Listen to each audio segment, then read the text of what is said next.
Hello and welcome back to the channel. Long time no see. It's been quite cold and wet and damp. We've had some snow, we've had some frost here in the UK, and so not much has happened with the Porsche. I got a few bits and pieces kicking around. I think I got some brake upgrades. We won't look at that yet. I've got some tubular manifolds I want to fit. On the Porsche Boxster, it's quite common for the original bolts that hold the manifolds on to shear off in the head, which turns the job into an absolute ball ache. So today I'm actually just going to go underneath the car, have a look at the condition of the bolts, spray some penetrating fluid on them, give them a couple of belts, and hopefully see if they start to come free. If at any point it looks like it's going to go south and they might shear off, what I'll do is I'll stop the job and we'll get the car over to Tony at autocorrect. And we'll have go on his ramps. He's got a few bits of kit there that if it goes south will hopefully recover the job.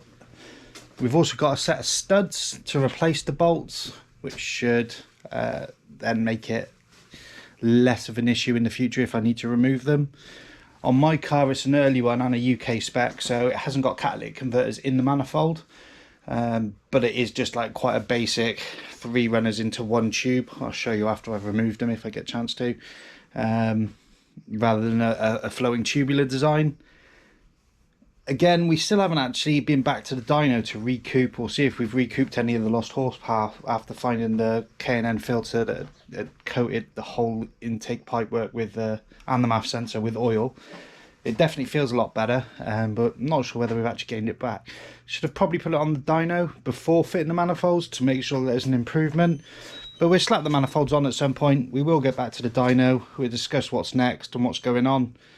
I'm still toying with the idea of either turbocharging the engine that's in there, swapping it out for a 1.8T, or maybe replacing the inlet manifold and keeping it NA, and you know, don't know, it's a bit of a funny one. Coming from a person that likes turbo cars and bags of power, having a lot less horsepower but being able to drive it hard all the time has its benefits. It's quite an involving drive. Rather than just point and squirt with the turbocharger, you know, you can get on track. This is a bit more involved. It's a nice drive, especially down the back roads through the forest and stuff where I live. But yeah, let's get into the car, get it up in the air, get under the car, see what's going on, assess the situation, and we'll go from there. Catch you in a minute. Many months later.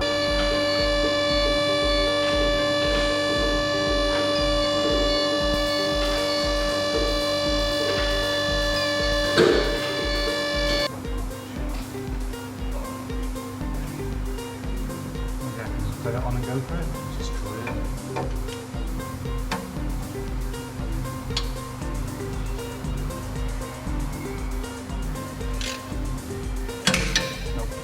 Yeah, I fucking snapped that of it, what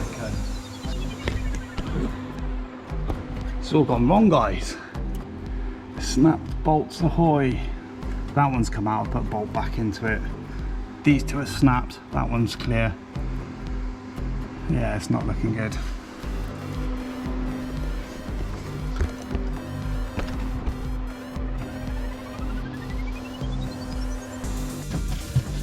Oh, there's the other one up.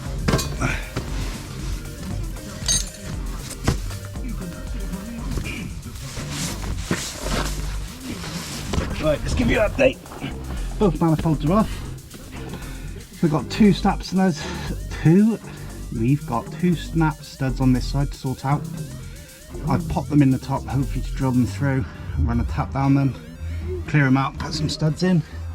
Similar on this side, we've got 1 snapped off there, and we've got 1 snapped off right at the back. Now the one right at the back, I'm going to leave until I get into a garage and hopefully sort that then. I'm going to have to take all the housing off on this side, which I think is the thermostat housing, but I'm not totally sure. But what it will do is empty the whole engine and system of water. So I want to make sure that I can recover that correctly and fix it correctly. So I'm going to do everything I can now bar that last one, refit the new tubular manifolds, and then visit a garage to sort that out. But yeah, not too bad. This side I tried and struggled with when the engine was hot and we still heated the heads up and it still snapped a few and was difficult. Funnily enough, on this side, stone cold engine overnight, went at it and 4 of them just came out perfectly fine. So I'm not sure if there's something there with that. Doing it stone cold might be the answer. I still snapped 2 either way, so yeah. Shitty job, common issue on Porsche Boxsters.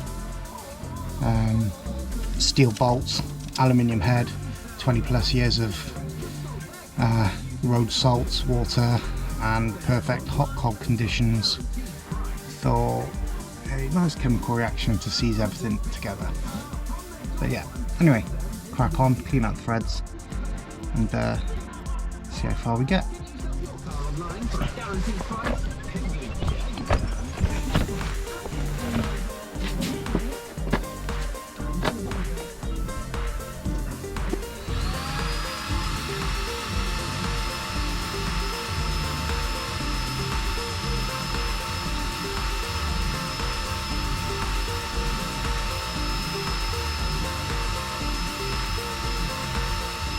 Many unbearable hours later.